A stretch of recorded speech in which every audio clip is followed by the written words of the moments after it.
Bedtime. Chapter 1. The Garden Gate. In a small cottage at the edge of a sleepy village, there lived a child named River. River had gentle eyes the color of autumn leaves and a heart that listened to the world in ways others often forgot to do. Every evening, River would sit by the window and watch the sun paint the sky in shades of amber and rose, wondering what lay beyond the rolling hills in the distance. One particular evening, as the first stars began to prick through the deepening blue, River noticed something unusual. A soft, silvery light was glowing from beyond the old garden gate, the one covered in climbing roses that grandmother always said led to somewhere special when the time is right. River slipped on soft shoes and a warm cardigan, the color of moonlight, and stepped out into the garden. The air smelled of lavender and evening primrose. The gate, which usually stood firm and closed, was now slightly ajar, and through the gap, River could see a path of smooth, pale stones that seemed to glow with their own gentle light. "I've never seen this path before," River whispered to the evening air. From somewhere distant came a sound like wind through branches, but it formed words. "Follow the quiet way, dear traveler. The whispering willow waits for those who seek peace." And so, with a deep breath and a heart full of gentle courage, River stepped through the gate. Chapter 2. The Meadow of Soft Sounds. Beyond the gate lay a meadow unlike any River had ever seen. The grass grew in patches of silver and sage, and scattered throughout were flowers that seemed to hum very softly, not with buzzing insects, but with their own sweet melody. Each blossom sang a different note, and together they created a lullaby that made River's shoulders relax and breathing slow. River walked slowly through the meadow, careful not to rush. There was something about this place that asked for gentleness, for attention, for presence. Near a cluster of bell-shaped flowers the color of twilight, River encountered the first companion of the journey, a rabbit with fur like dandelion fluff and eyes that sparkled with kindness. "Hello, little one," River said softly, kneeling down. The rabbit twitched its nose thoughtfully. "Are you traveling to the Whispering Willow?" it asked in a voice as soft as cotton. "I am," River replied, "though I'm not entirely sure why. Most who make this journey don't know why at first," the rabbit said, beginning to hop alongside River. "The willow calls to those who need to remember something important. My name is Ponder, by the way. I'm River. What do you think I need to remember?" Ponder's whiskers twitched in a smile. "Oh, that's not for me to say, but I can walk with you for a while if you'd like. The journey is always better with company." River smiled. "I'd like that very much."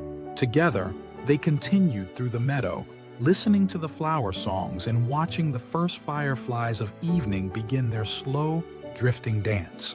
The sky above was growing deeper now, a rich indigo scattered with stars that seemed closer than usual, as if they too were interested in River's journey. Chapter 3. The Stream of Small Blessings. The meadow gradually gave way to a gentle slope, and at the bottom, River and Ponder found a stream. It was not a rushing, roaring stream, but one that moved with quiet purpose, its water so clear that River could see every smooth pebble on its bed. "This is the Stream of Small Blessings," Ponder explained. "To cross it, you must first pause and count 3 small blessings from your day." River sat down on the soft moss at the stream's edge and thought carefully. "The warmth of my tea this morning," River began.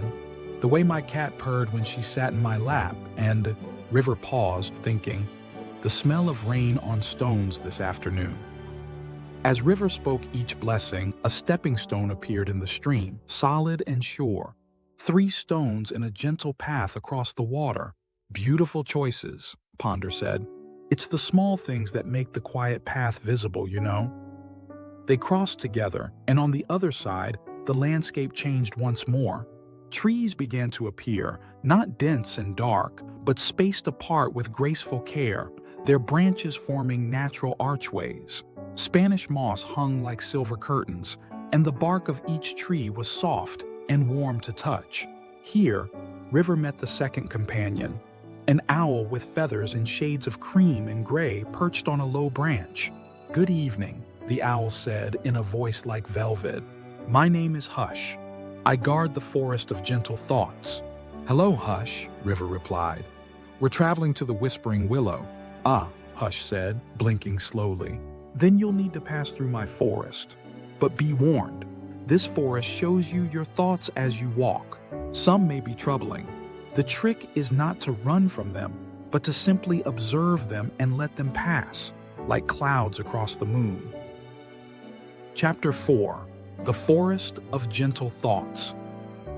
As River, Ponder, and Hush walked into the forest, River began to notice something strange. Between the trees, like mist, appeared images, memories, and worries, hopes and fears. River saw a moment of embarrassment from weeks ago, when words had come out wrong. The memory stung a little, but rather than dwelling on it, River simply watched it drift past like smoke. "That happened," River acknowledged quietly. "And it's okay." Next came a worry about tomorrow, something that needed doing, something that felt large and daunting. But here in the forest, with Hush gliding silently overhead and Ponder hopping near River's feet, even the worry seemed smaller, more manageable. "Tomorrow will come," River said to the worry, "and I'll meet it when it does." The images continued, some happy memories that made River smile, some smaller anxieties that River greeted with a nod of acknowledgement before letting them float away. With each thought that River allowed to pass without grasping or pushing away, the forest grew a little brighter, a little warmer. "You're doing well," Hush observed from above. "Many travelers try to fight their thoughts or hide from them. But you're learning the secret: gentle acknowledgement." It's harder than it sounds," River admitted. "Of course it is," Ponder agreed. "That's why it's called a practice, not a perfection." As they walked deeper into the forest, River found a rhythm. Breathe in, notice the thought. Breathe out, let it pass. Breathe in, notice the feeling. Breathe out, let it move through. The path beneath River's feet felt more solid with each step. Chapter 5: The Clearing of Questions. Eventually, the forest opened into a clearing bathed in starlight. In the center was a circle of smooth stones arranged around a small, peaceful fire that burned without crackling, just a steady, warm glow. "The Clearing of Questions," Hush announced. "Here, you may rest and ask one question of the night." River sat down on one of the stones, feeling the warmth of the fire and the coolness of the evening air in perfect balance. Ponder nestled beside River's feet, and Hush perched on a nearby stone. "What should I ask?" River wondered aloud. "Whatever is in your heart," Ponder suggested. River thought for a long moment, watching the fire's steady light. Finally, River spoke into the night. "What am I really seeking on this journey?" The fire seemed to brighten slightly, and on the wind came a whisper. Not words exactly, but a feeling, an understanding. River was seeking something that had always been there but had gotten buried beneath the noise of days. The ability to be present, to be calm, to listen to the quiet voice of wisdom that lived in the space between breaths. "Ah," River said softly, "I understand." "Do you?" Hush asked gently. "I think so. Or at least I'm beginning to." They rested there for a time, letting the fire warm them and the stars shine down. The silence wasn't empty. It was full of presence, of peace, of all three companions simply being together. Chapter 6: The Hill of Little Lights. When River felt ready to continue, they left the clearing and began to climb a gradual hill. The path wound back and forth in a gentle switchback, making the climb easy and unhurried. As they ascended, River noticed small lights beginning to appear in the grass beside the path, tiny glowing orbs like earthbound stars. "These are the lights of kind acts," a new voice said. River looked up to see a deer standing on the path ahead, her coat the color of cinnamon and her eyes deep and knowing. Around her neck hung a garland of the small lights. "I'm Grace," the deer said.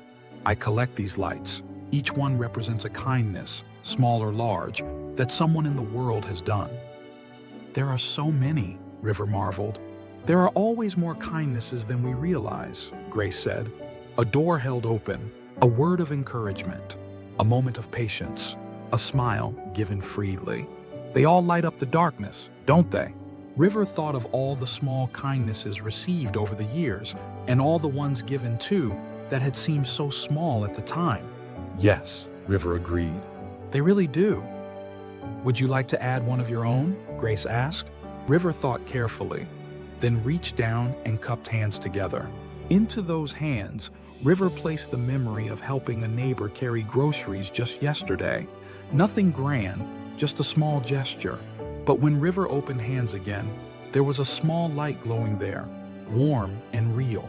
Place it beside the path, Grace instructed. Others will see it and remember that small kindnesses matter. River set the light gently in the grass, where it joined thousands of others, creating a constellation on the hillside. Chapter 7.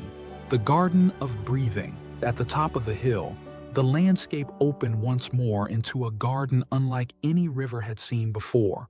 Here grew plants that swayed with breathing, each one inhaling and exhaling in its own gentle rhythm. The Garden of Breathings, Grace explained. Each plant here represents a living being somewhere in the world, all breathing together.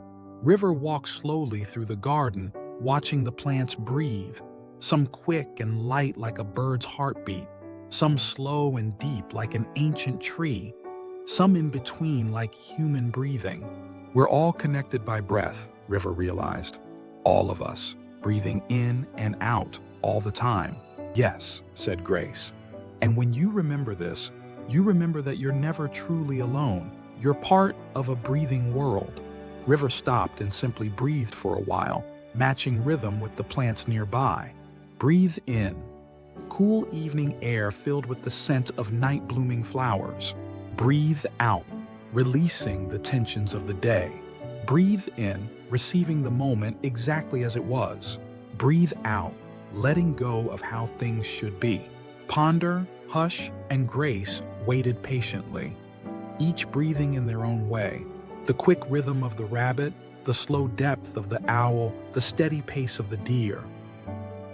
Chapter 8. The Valley of Soft Shadows. Descending from the garden, they entered a valley where shadows pooled like water. But these were not frightening shadows.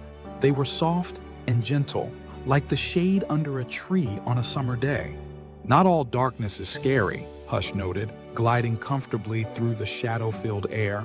Sometimes darkness is just rest, just the night doing what night does. River had always been a little afraid of the dark, but here in this valley, the shadows felt different. They felt like blankets, like closed eyes, like the quiet space between one day and the next. A figure emerged from the shadows, a cat with fur as dark as midnight and eyes that gleamed like moons. Around her paws, the shadows gathered and dispersed like silk scarves. "I'm Dusk," the cat purred. "Welcome to my valley." "It's beautiful here," River said, surprising even River's own self with the truth of it. "Darkness has been given a bad reputation," Dusk said, weaving between River's legs in that friendly way cats have. "But it's in darkness that stars become visible. It's in darkness that we rest and dream. It's in darkness that seeds germinate underground before they reach for light." "I never thought of it that way," River admitted. "Most don't," Dusk replied. "But you're learning. That's why you're so close to the Willow now." "How close?" River asked. "Just through this valley and over one more rise. But don't rush. The journey is teaching you things. Let it." So River didn't rush. Instead, River walked slowly through the valley of soft shadows, touching the gentle darkness, letting eyes adjust, finding that in the dimness there were actually many things to see. Subtle textures, quiet movements, the glow of distant lights made more precious by the dark around them. Chapter 9. The Rise of Almost there, the valley gave way to one final gentle slope. River's companions, now 5 in total, with Ponder, Hush, Grace, and Dusk all walking together, climbed alongside in comfortable silence. The night had deepened into its richest hour, when darkness is most complete, but somehow not heavy. The stars overhead were brilliant, and a slim crescent moon had risen, casting just enough light to see the path. "River," Ponder said quietly, "may I ask you something?" "Of course. How do you feel now compared to when you began?" River paused to consider. "Quieter," River said finally. "Not quiet like empty, but quiet like calm. Like there's more space inside me. Like I can hear things I couldn't hear before." "That's the gift of the journey," Grace said softly. "But the willow will give you something too," Hush added. "Something to carry back with you." "What's that?" River asked. "You'll see," Dusk purred mysteriously. They crested the rise, and there, in a hollow of land that seemed to exist just slightly apart from the rest of the world, stood the Whispering Willow. Chapter 10. The Whispering Willow. The tree was ancient and magnificent. Its trunk was broad and welcoming, with bark that looked soft as suede. Its branches swept downward in graceful cascades, creating a curtain of leaves that swayed in a breeze River couldn't feel elsewhere. And from those leaves came the gentlest sound, a whisper that seemed to contain all the peaceful sounds in the world: wind through grass, water over stones, the settling of feathers, the unfurling of ferns. River approached slowly, reverently. "Hello," River said to the tree. The whispers grew slightly louder, and River understood that the tree was greeting River in return. River's companions each found a spot to rest around the willow's base. Ponder nestled between two roots. Hush perched on a low branch. Grace folded her legs gracefully on a bed of moss, and Dusk curled into a circle of shadow and moonlight. River reached out and touched the willow's trunk. It was warm and alive, and River could feel a very slow, deep pulse, the heartbeat of something very old and very wise. "What do I do now?" River asked softly. The whispers organized themselves into something almost like words. "Sit, rest, listen." So River did.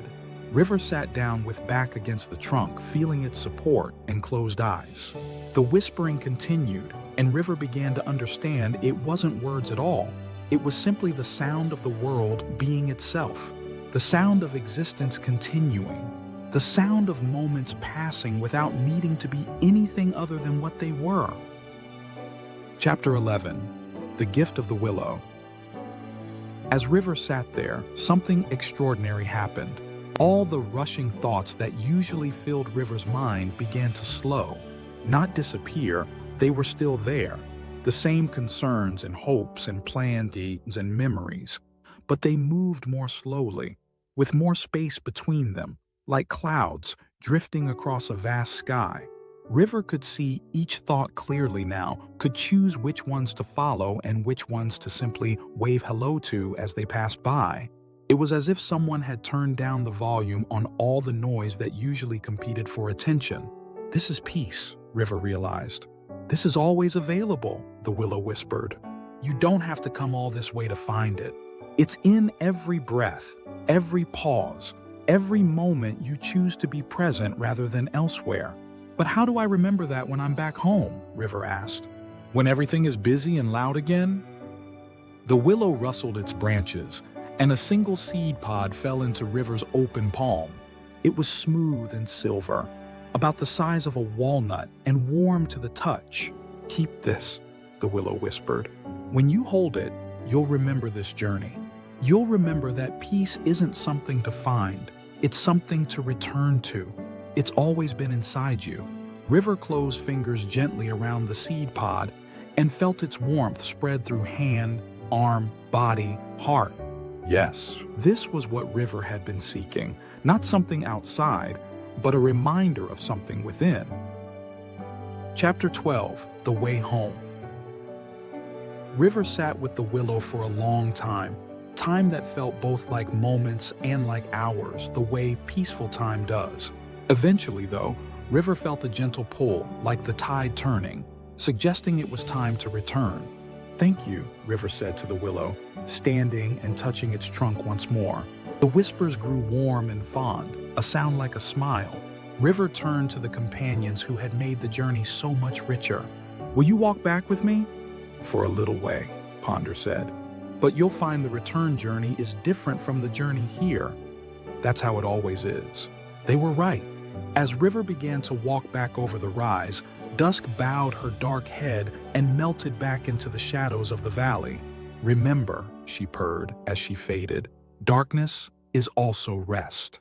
In the valley of soft shadows, River paused to feel the gentle dark one more time, no longer afraid, understanding now that it was just another kind of peace. At the Garden of Breathings, Grace touched her nose to River's hand.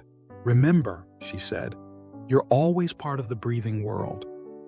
And she stayed there among the inhaling, exhaling plants as River continued on.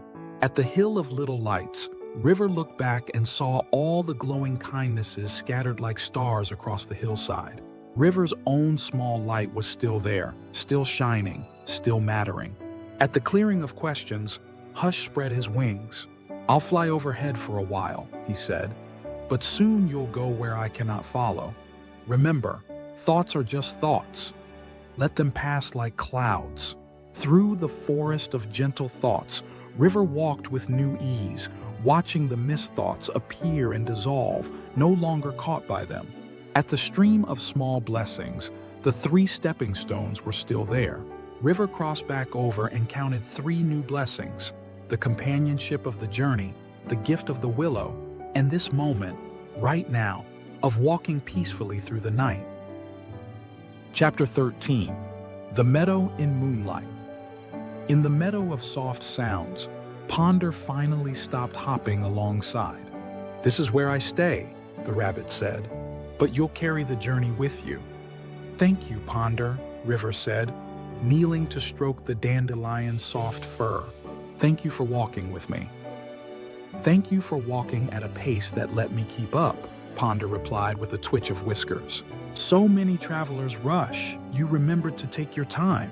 The flowers were still humming their lullaby, and River stood in the silver sage meadow, holding the seed pod, feeling the peace of the journey settling into bones and breath. The old garden gate stood ahead, still slightly ajar, and through it River could see the familiar shapes of home: the cottage with its glowing windows, the garden with its climbing roses, the world River knew. But River wasn't the same person who had walked through this gate hours ago. River was quieter now, more present, more aware that peace wasn't somewhere to get to. It was something to remember again and again in each moment. Chapter 14. Home, but different. River stepped through the gate and gently closed it. The latch clicked softly. When River turned to look back, the glowing path was gone. Just the ordinary garden in ordinary moonlight. But in River's hand, the seed pod from the willow pulsed gently, warm and real. River walked back into the cottage where a warm cup of tea waited, still somehow warm even after all this time, and sat by the window. The stars were the same stars as always, but they seemed closer now, more friendly. The night was the same night, but it felt like a companion rather than something to rush through to get to morning. River placed the seed pod on the windowsill where the first morning light would touch it. Tomorrow, River might plant it in the garden. Or perhaps it wasn't that kind of seed. Perhaps it would just sit there, a reminder, a touchstone, a small anchor to peace. For now, River simply sat, breathing in and out, feeling the quiet inside that matched the quiet outside, understanding that the whispering willow had never really been somewhere else. It had been here all along, waiting to be found in any moment River chose to stop and listen. The cottage creaked in the friendly way old houses do.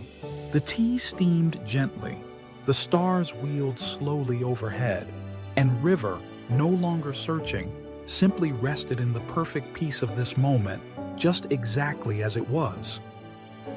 Chapter 15. The Gift Continues. In the days that followed, River kept the seed pod close, sometimes in a pocket, sometimes on the bedside table, sometimes just held in hand during moments when the world felt too fast or too loud. And whenever River held it, something shifted. The rushing thoughts would slow. The clenched shoulders would drop. The breath would deepen. And for just a moment, River was back on that journey, walking the quiet path, surrounded by companions who understood that peace wasn't about having no thoughts or no worries. It was about having space around them, being able to watch them without being swept away.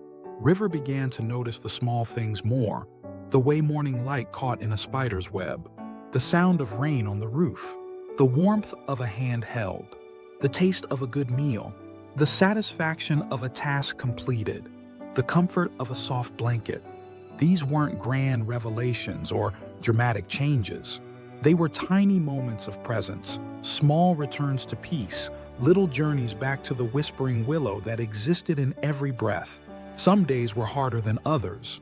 Some days the thoughts rushed fast and the worries loomed large and the peace seemed very far away. But even then, River would hold the seed pod and remember, this is always available. In every breath, in every pause, in every choice to be here, now, rather than lost in the noise. Chapter 16. Sharing the Quiet. One evening, a friend came to visit, someone who seemed frazzled and overwhelmed, carrying the weight of too many things. "I feel like I'm always rushing," the friend said, "but I never get anywhere. I'm so tired." River listened, really listened, in the way the journey had taught. And then River said, "Would you like to take a walk?" They walked together in the garden as the sun set, not talking much, just being present with the flowers and the fading light and the evening birds singing their last songs of the day. "I feel calmer," the friend said finally.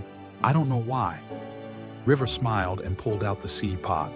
"I found this on a journey," River said. "It reminds me that peace isn't somewhere else. It's here, in moments like this, when we choose to notice them." The friend held the seed pod for a moment, feeling its warmth. "It's beautiful." "The journey is open to anyone," River said. "Anytime you need it. The gate is always there, just waiting for you to walk through." They stood together in the garden as the stars began to appear, two friends sharing a quiet moment, and River understood that this too was a gift from the whispering willow. The ability to create spaces of peace for others, to walk beside them, to remind them that they don't have to rush, they don't have to know all the answers, they just have to be willing to take one quiet step at a time. Chapter 17. The Dream Returns. That night, River dreamed of the willow. In the dream, all the companions were there. Ponder and Hush and Grace and Dusty, and they were welcoming new travelers, others who had found their way through the gate, seeking the peace that the world sometimes makes so hard to find. River saw people of all ages making the journey, children learning that their big feelings could be watched without fear, elders remembering that wisdom comes from patience, people in the middle of life's chaos finding that moment of breath between one task and the next. Each traveler received their own gift from the willow. Some got seed pods like River's, some got smooth stones, some got feathers or leaves or small charms. But all the gifts did the same thing.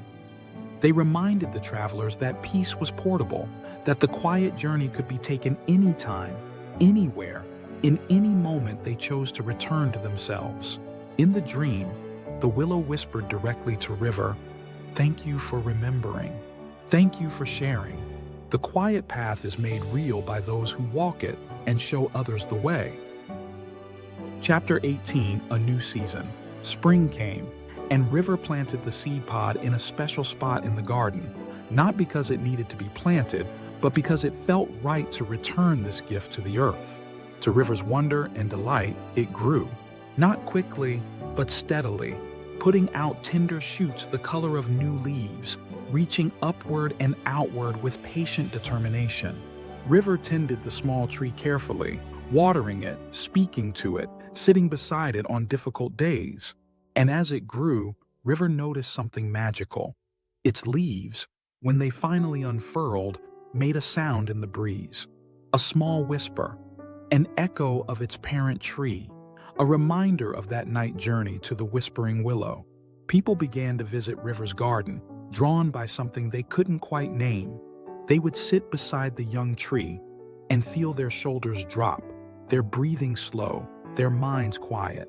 Some would ask about it, and River would tell them the story of the journey, about the meadow and the stream, the forest and the clearing, the valley and the rise, and finally the ancient willow that stood in a hollow of land that existed just slightly apart from the rest of the world.